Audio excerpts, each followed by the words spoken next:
Good afternoon बच्चों, कैसे हो आप? ठीक है ना? तो चलिए हम एक अच्छी कहानी पढ़ रहे थे जो चित्र के आधार पर पढ़ी जाती है। जैसे मैंने आपको बताया था कि अपना कॉमिक्स बुक आप बहुत सारे पढ़ते हो ना, इंग्लिश में है, हिंदी में है, मराठी में, हर लैंग्वेज में कॉमिक्स बुक आते हैं। वहाँ पे क्या होता है, पिक्चर दिखाया जाता है और वो पिक्चर क्या बात कर रहा है वो आपको उनके सर पे एक बबल दिखाया जाता है, उसमें लिखा जाता है। वैसे ही अपनी किताब में एक कहानी है, एक साथ तीन सूट। ये कल हमने कहानी पढ़ी है, ठीक से समझे, आपको समझ में भी आया है क्या है।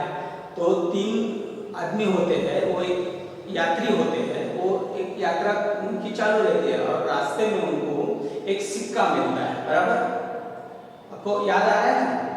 एक सिक्का मिलता है, वो सिक्का तीनों एक साथ देखते हैं।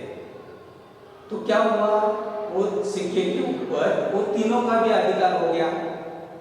क्यों?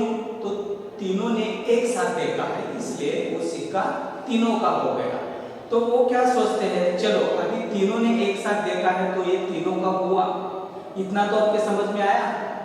तो वो सिक्के से क्या कुछ तो खरीदेंगे और बांट लेंगे। सिक्का तो तीनों में बांट नहीं सकते हैं, इसलिए कुछ खरीद कर इसमें हम खाएं, कुछ खरीद कर खाने की चीज खरीदेंगे और कुछ खाएंगे। तो एक क्या बोलता है, मेरे को मीठा खाना है। पहला जिन्होंने सिक्का होता है वो बोलता है मीठा खाना है। दूसरा बोलता है मेरे को मीठा खाना है, ठीक है, लेकिन मेरे को बहुत चाहिए। मतलब सिक्के में तो एक या दो चीज मीठी चीज आएगी, लेकिन उसको क्या करने का था, बहुत मीठा खाना था। और तीसरा बोल रहा है कि मेरे को प्यास लगी है, मेरे को प्यास बुझा, मेरी प्यास पूरी हो जाए, प्यास मिट जाए, ऐसा मेरे को कुछ चाहिए, मतलब पीने के लिए कुछ चाहिए।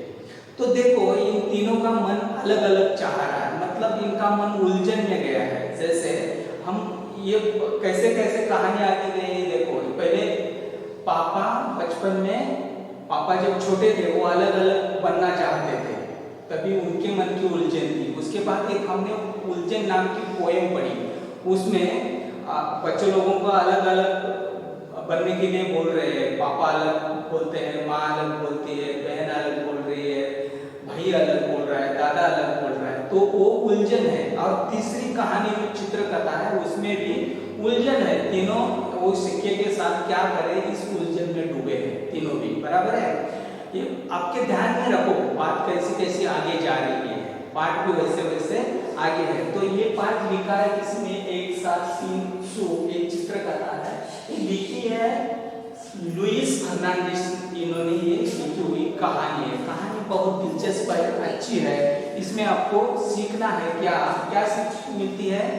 तो अपने ठंडे दिमाग से कोई भी चीज का हल निकालना सोचा तो वो हल निकल जाता है या उसका सवाल आपको मिल जाता है।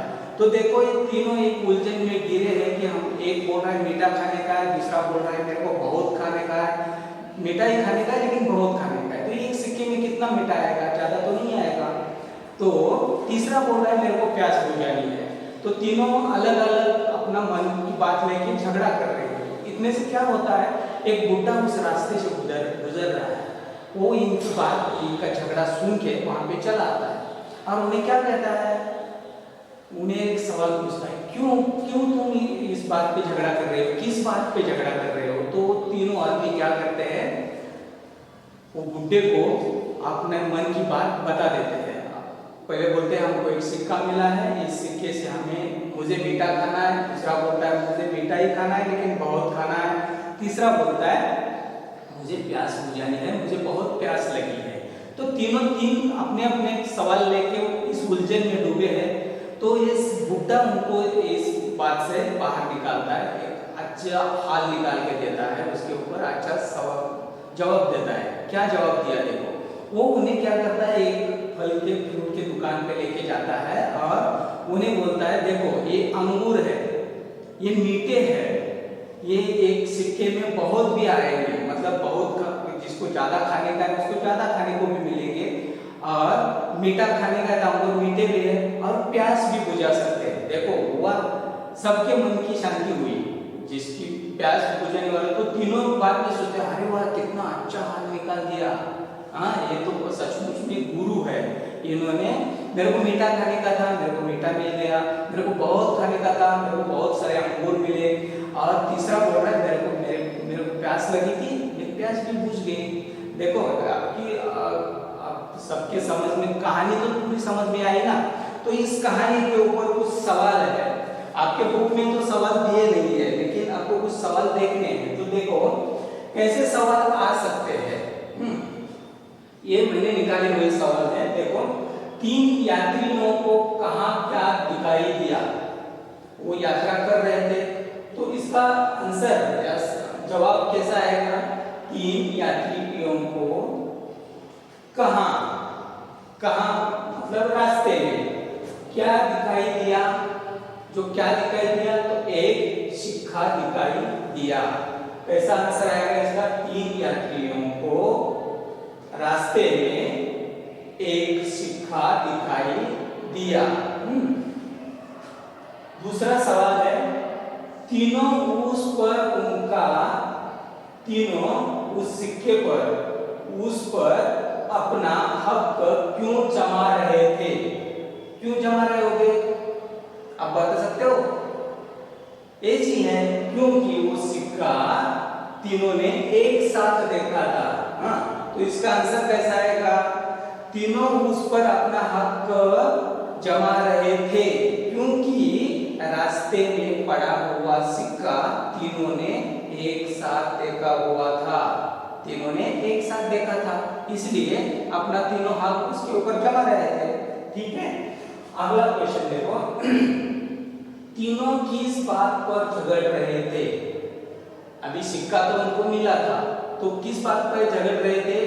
एक को मीठा खाना था, दूसरे को मीठा ही खाना था लेकिन बहुत खाना था, और तीसरे को अपनी प्यास बुझानी थी, यानी कि उसको बहुत प्यास लगी थी, उसको कुछ पीने वाली चीज चाहिए थी, इसलिए वो तीनों अलग अलग सवाल लेके झगड़ रहे थे। आगे देखो, बूढ़े ने उन तीनों से क्या पूछा?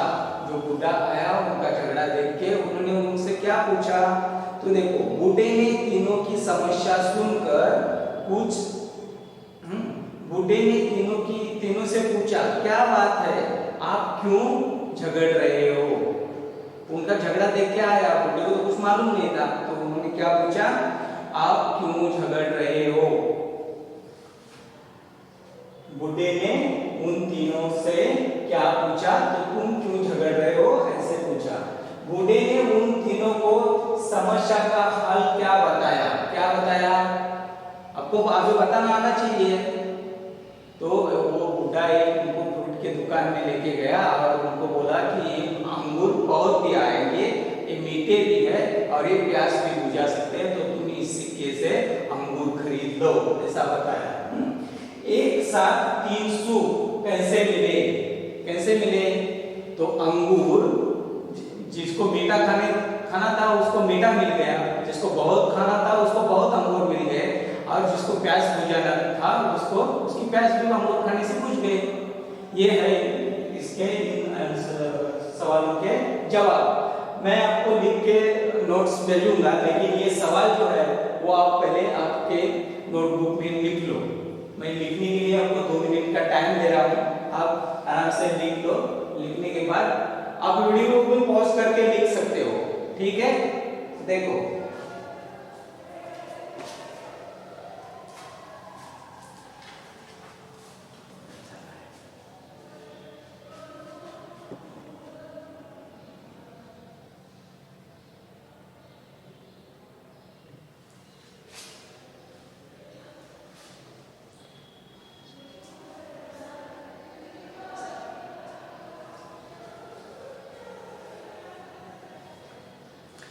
तो देखिए, आप वो वीडियो पॉज करके भी लिख सकते हो। हाँ, आपको लिखना है, खाली सवाल लिख के लो, इसके आंसर में आपको नोट्स भी भेजूंगा, खाली आंसर भेज दूंगा मैं। तो देखिए, इससे पहले भी मैं जब नोट्स दिया है आपको, इससे पहले भी कई पार्ट के नोट्स मैंने दिए हैं आपको, वो सिर्फ आंसर लिख के दिए हैं। तो किसी ने मेरे को वो ये आपका होमवर्क करके भेजा नहीं है, तो ये आपके लिए होमवर्क है। इतने सारे 1 2 3 4 5 6 सवाल है, इनके आंसर मैं आपको नोट्स भेजूंगा और मैंने आपको बताया भी है। पहले आप खुद लिखने का कोशिश करो, बाद में मैं इसका सही आंसर क्या है वो आपको लिख के दे दूंगा, लेकिन ये आंसर अभी सवाल अभी आपको लिख के लेना है। तो ठीक है, अभी हम इस कहानी को खत्म करते हैं। लेकिन कल मैंने आपको एक एक्टिविटीज बताई थी, आपको भी ऐसी एक कहानी बनानी है। कहानी बताना आनी चाहिए, आपको आनी चाहिए कि नहीं? आप भाषण करते हो, गाना बोलते हो, आपके स्कूल में बहुत सारे ऐसे फंक्शन होते हैं, तभी आप गाना बोलते हो, डांस करते हो, वैसे ही आपको कहानी बताना आना चाहिए। इसलिए एक कहानी 2 या 3 मिनट की आप वीडियो बना के मुझे भेजा करो। इससे पहले मैं आपको एक कहानी बताना चाहता हूँ। देखो, एक कहानी है, बहुत अच्छी है, आपको समझ में आएगी ऐसी मैं बताऊंगा। वो कहानी थोड़ी मैथ्स के ऊपर है, ये आपने सभी ने लिखा है, ऐसा समझ के मैं ये थोड़ा रब करता हूँ।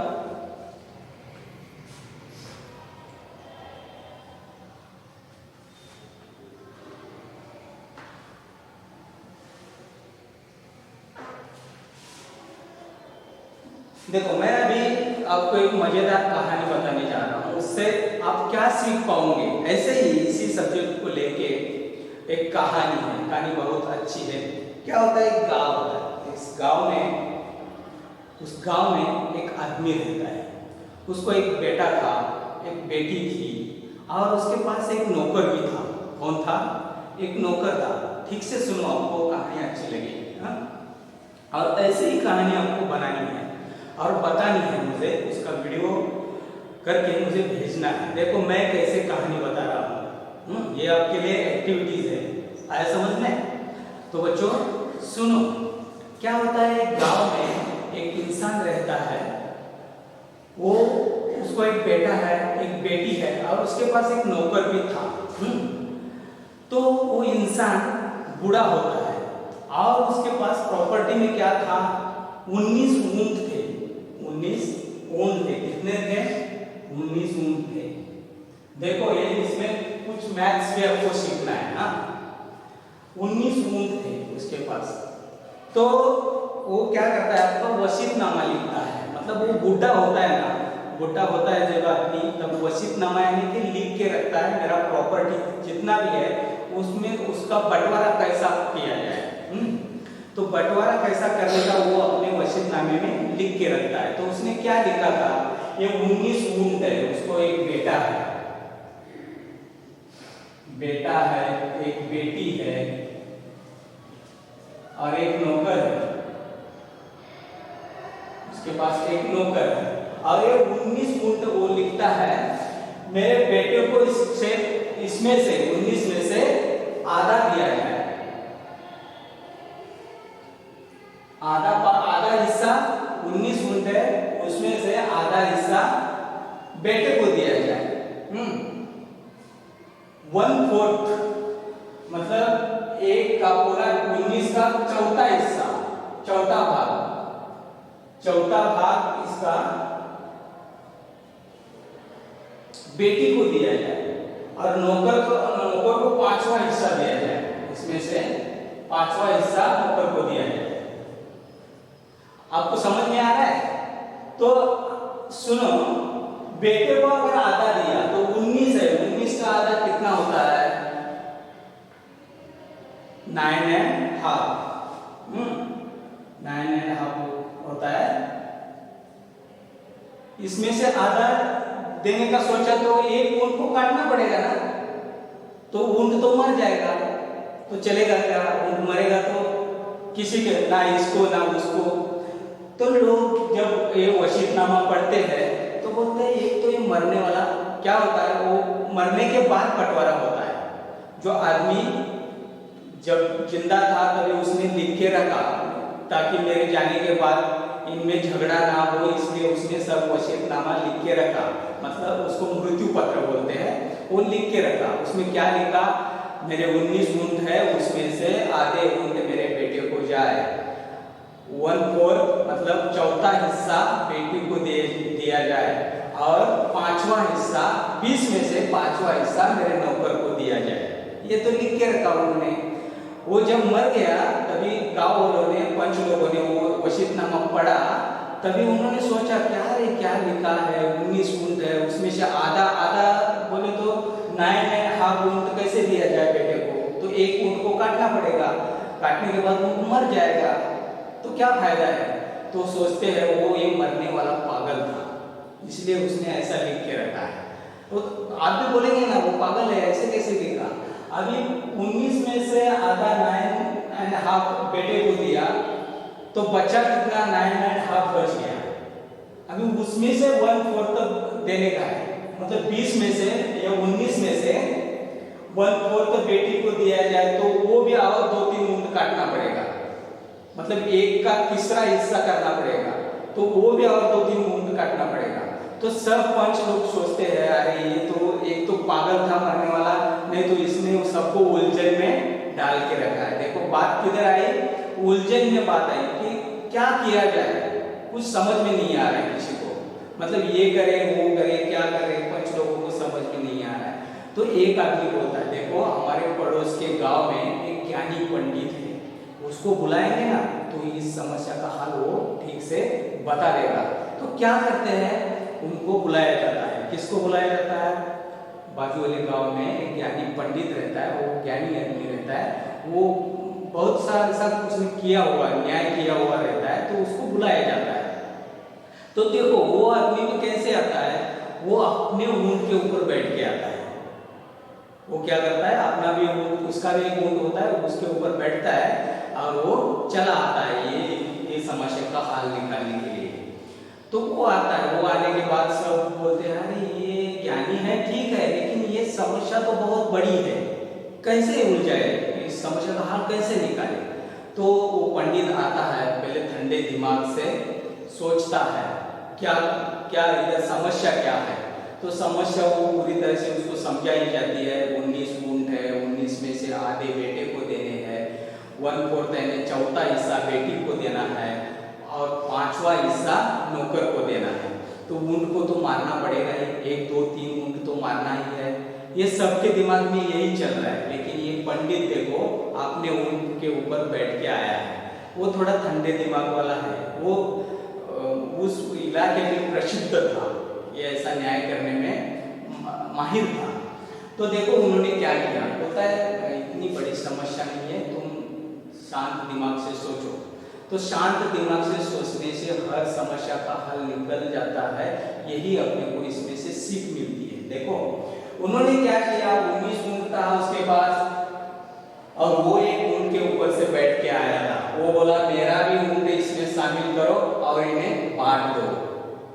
तो बाकी सब लोग सोच में डूब गए, एक तो मरने वाला पागल था, नहीं तो ये आगे हाल निकालने आया है ये पंडित पागल है।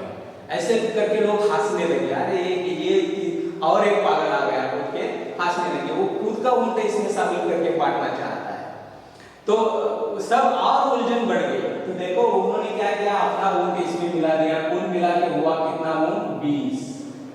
अभी क्या करना है, बेटे को आधा हिस्सा देना है, तो 10-10 मिला के 10 + 10 कितना होता है, 20 होता है।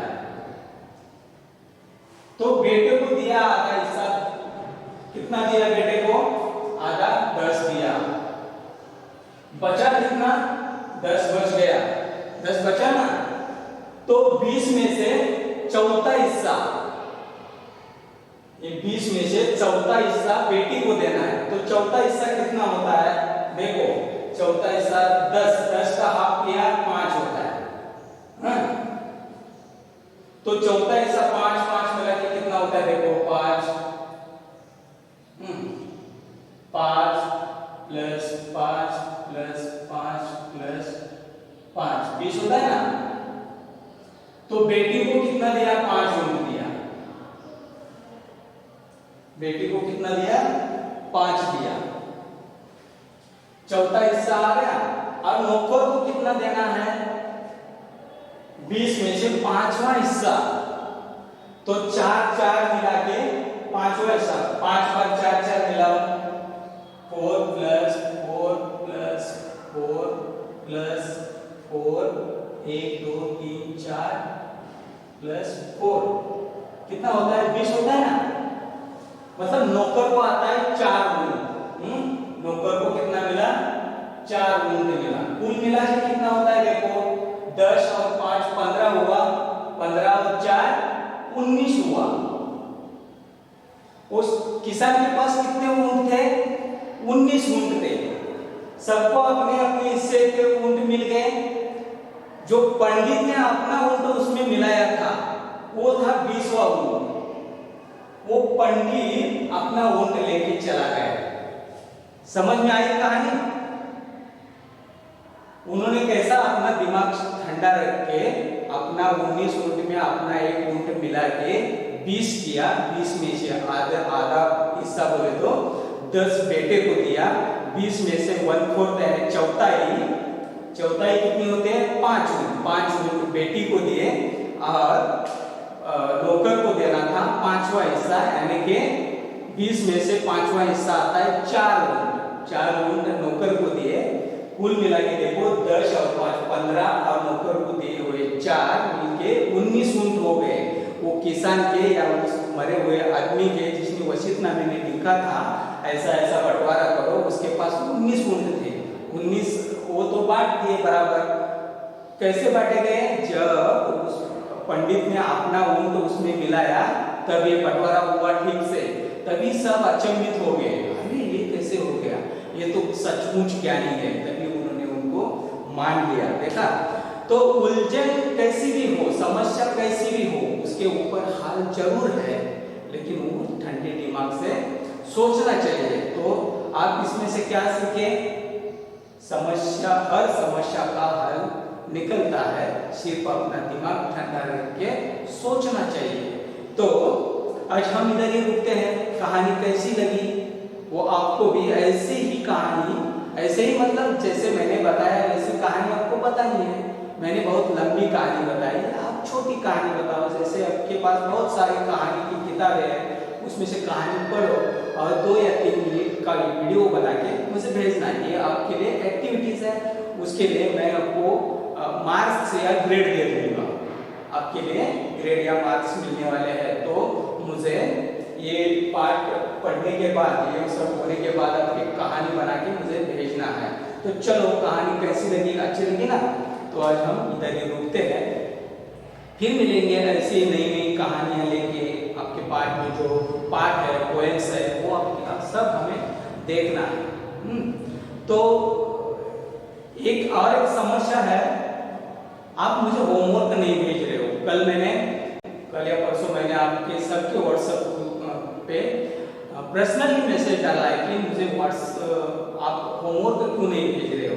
तो टाइम पे होमवर्क भेजा करो। मैं कितनी बार आपको बताया है कि अगर जितना होमवर्क मैं दे रहा हूँ, अगर आज देखो 5-6 क्वेश्चन दिए थे, वो आज वीडियो देख के आज भी आपने सॉल्व करके मुझे भेजा, तो मैं भी चेक करने में ज़्यादा बिजी नहीं रहूँगा, मुझे भी आसान जाएगा। तो आप भी उतना ही होमवर्क करो। आप भी ज़्यादा 3-4 दिन का एक साथ करोगे तो आपसे भी होगा नहीं। इसलिए जितना थोड़ा थोड़ा दे रहा हूँ, छोटा छोटा दे रहा हूँ, आप छोटे छोटे हैं, नन्हे हैं, प्यारे हैं, तो उतना ही काम करो, छोटा छोटा काम करो और जल्दी करो, अच्छा करो। हैंड राइटिंग अच्छी निकालो, अच्छी होनी की चाहिए। आप घर में बैठ बैठ के आपके हैंड राइटिंग बहुत खराब हुए हैं, मेरे को देखने में कैसा अजब गजब लग रहा है। आपके हैंड राइटिंग अच्छे है, लेकिन आप आलस कर रहे हो थोड़ा। तो थोड़ी अच्छी बना के उसका फोटो अच्छे से निकाल के मुझे भेजा करो, ठीक है? तो आज के लिए हम इधर ही रुकते हैं। आपका दिन शुभ गुजरे। धन्यवाद।